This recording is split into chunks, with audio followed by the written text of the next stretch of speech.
বন্ধুরা, আশা করি তোমরা সকলে ভালো আছো। তোমার চ্যানেলে তোমাদের সবাইকে স্বাগতম। তো অ্যাকচুয়ালি কমেন্টে একটা প্রশ্ন, যে প্রশ্নটার উত্তর দেওয়ার জন্যই আমি এই ভিডিওটা তোমাদের সামনে তুলে ধরছি। কারণ উচ্চ মাধ্যমিকের খাতা দেখার সঙ্গে যেহেতু জড়িত আছি, বা আমাদের প্রিভিয়াস ইয়ারে যে রেজাল্টগুলো আমরা দেখেছি, সেই রেজাল্টের সাপেক্ষে একটা ইম্পর্টেন্ট তথ্য তোমাদের সামনে শেয়ার করব। যারা মনে করছে যে স্যার আমরা পড়াশুনো করে খুব বেশি আমাদের ডেভেলপ দরকার নেই, আমাদের কোনো মতে পাস করলেই হবে, এবং স্যার আমাদের পড়াশোনার জন্য খুব বেশি হাতে টাইম নেই, মানে সবচেয়ে কম পড়ে আমি স্যার পাসটা করব, সেটার জন্য আমার কোন সাবজেক্ট নিলে ভালো হবে, এটা হলো প্রথম প্রশ্ন। দ্বিতীয় প্রশ্ন হচ্ছে যে আমার পরিশ্রম কম কিন্তু মার্কসটা মোটামুটি ভালো উঠবে, কোন সাবজেক্ট আমি নেব।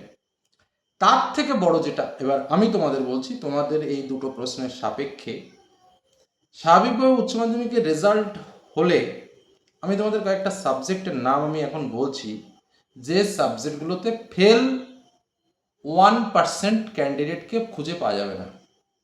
মানে তুমি কেউ দেখাতে পারবে না যে এই ছেলেটি বা এই মেয়েটি এই সাবজেক্টগুলোতে ফেল করেছে।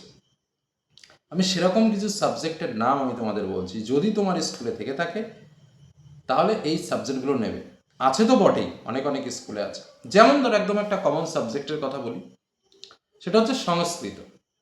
খুব ডিমান্ডেবল সাবজেক্ট, ফেলের পরিমাণ নেই বললেই চলে। তার মানে বোঝাই যাচ্ছে যে ছাত্রছাত্রীদের কাছে খুবই প্রিয় সাবজেক্ট এবং সবাই ভালো মার্কস পায়। বাংলা ইংরেজিটা তো স্বাভাবিকভাবে আমাদের কমন সাবজেক্ট। আর একটা সাবজেক্টের নাম বলি, যেটা হচ্ছে ফিজিক্যাল এডুকেশন। ফিজিক্যাল এডুকেশন ঠিক সেরকমই একটা সাবজেক্ট, যেখানে কিন্তু প্রচুর নম্বর ওঠে এবং পড়ার চাপ নেই বললেই চলে। 3 নম্বর সাবজেক্ট হচ্ছে ফাইন আর্টস অ্যান্ড ক্রাফটস। এটা বেশি স্কুলে নেই খুব একটা, কিন্তু যাদের আছে তারা চোখ বন্ধ করে এই সাবজেক্টটাকে নিয়ে নিতে পারো। খুবই অথেন্টিক সাবজেক্ট। এই সাবজেক্টটার 80 মার্ক প্র্যাকটিক্যাল আর 20 মার্ক থিওরি ভাবা যায়। মিউজিক খুবই ইম্পর্টেন্ট একটা সাবজেক্ট এবং প্রচুর মার্কসও ওঠে, কিন্তু এটার ওই সমস্যা, বেশি স্কুলে নেই, কম স্কুলে পাওয়া যায়। এবার আরও দুটো সাবজেক্ট বলি, যেটা শুনলে হয়তো অনেকে অবাক হবে, কিন্তু সেটা বাস্তব বিষয়। সেটা কি? জিওগ্রাফি। জিওগ্রাফি সাবজেক্টটাতে কিন্তু ফেলের হার নেই বললেই চলে। হলো। আরও একটা সাবজেক্ট বলছি, যেটাতেও কিন্তু ফেল নেই বললেই চলে, সেটা হচ্ছে এডুকেশন। এডুকেশন সাবজেক্টটাতে কিন্তু ফেলের হার খুবই খুবই কম। তার পরবর্তীতে যদি সাবজেক্ট ধরা হয়, সেটা হচ্ছে এনভায়রনমেন্টাল স্টাডিজ। কি বললাম? Environmental studies. এটার ক্ষেত্রেও তাই ফেল নেই বললেই চলে। এই যে সাবজেক্টগুলোর আমি নাম বলে দিচ্ছি, সেগুলো কিন্তু খুব মাথায় নোটস করে নেবে, বা প্রয়োজনে খাতায় একটু নোটস করে নাও। তারপরে স্কুলে গিয়ে আগে সার্চ করে দেখো যে এইগুলোর মধ্যে কোন তিনটে তোমার মিলছে, সেই তিনটেকে চুজ করো। যদি ফাঁকি মারার ইচ্ছা থাকে, মনে করো যে না আমি পাস করবো। কারণ কেন বলছি এই সাবজেক্টগুলোর কথা? কারণ এই সাবজেক্টগুলো নিয়ে যারা পড়াশোনা করে তারা ফেল অন্তত করে না। হ্যাঁ, বাংলা ইংলিশটা কিন্তু তোমাকে পড়তে হবে, এবার যদি ইংলিশে ফেল করে যাও তাতে কিছু করার নেই। কিন্তু একদম ইজিয়েস্ট সাবজেক্ট, নম্বরও কিন্তু ভালো উঠবে, যদি কেউ পড়তে পারো নম্বর প্রচুর উঠবে। নেক্সট আরেকটা সাবজেক্ট বলি, যেটাতে ফেল খুব একটা আমি দেখিনি। আমি কেন, অনেকেই দেখেন, সেটা হচ্ছে ফিলোসফি। কিন্তু মনে রাখতে হবে, ফিলোসফিতে কিন্তু লজিকের একটা বিরাট পার্ট আছে।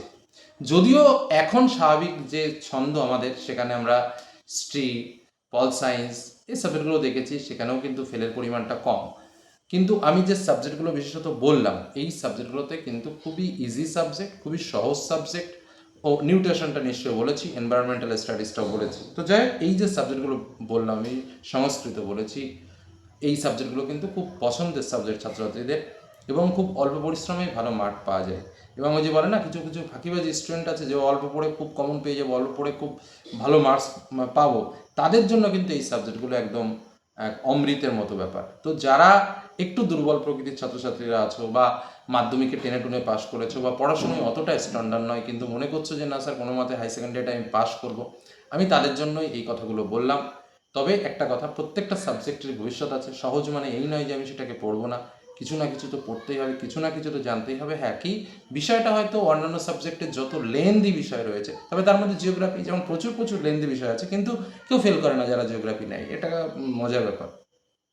তো যাই হোক, তো এই যে জায়গাটাগুলো রয়েছে, সেটাই স্বাভাবিক বললাম, বা অন্যান্য যে সাবজেক্টগুলো বললাম সেদিকে একটু লক্ষ্য রাখো। আর যদি ওই সাবজেক্টগুলো পাও, তাহলে অবশ্যই নিতে পারো। ফেল করবে না, এটা মোটামুটি আশা করা যায়। ধন্যবাদ।